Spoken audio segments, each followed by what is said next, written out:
A Camp Pendleton Marine says he was sleepwalking when he fired multiple rounds from his .44 caliber Magnum on Christmas night inside his Vista apartment. CBS News 8's Jeff Zevely was in Vista Court today when the 26-year-old Marine accepted a plea bargain that could eventually lead to counseling instead of prison time. The Marine's defense attorney says a plea bargain was accepted in part because his whole case was blown out of proportion. The Marine now admits he fired his gun 4 times on Christmas night, but says he doesn't remember doing it because he was sleepwalking. Guilty, Your Honor.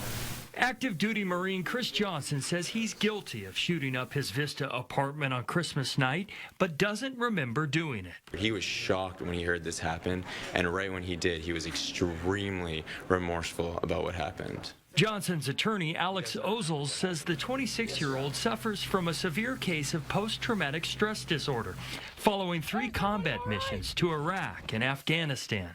We believe the PTSD played a large factor in this.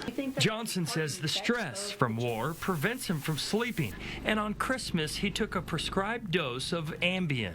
Again, he has a history of sleepwalking, and we believe this may have been an incident of sleepwalking. Although Johnson's attorney asked for the GPS monitoring anklet to be removed from his client, the judge refused. A few weeks ago, there was actually an incident where the court found that he'd actually tampered with the scram bracelet, and given that, we felt that it would be inappropriate to remove those safeguards at this time.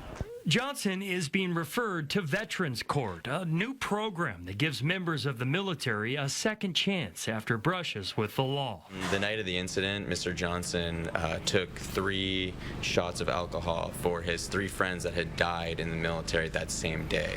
Mixed with Ambien, Johnson says he doesn't remember firing 4 bullets inside of his apartment. One of the rounds went into a neighboring unit. When the SWAT team came, when everyone else came to get him, he was not awake at the time.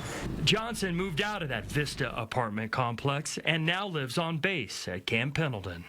If the judge signs off on this plea bargain, Johnson will be enrolled in an intensive veterans counseling and treatment program for 18 months.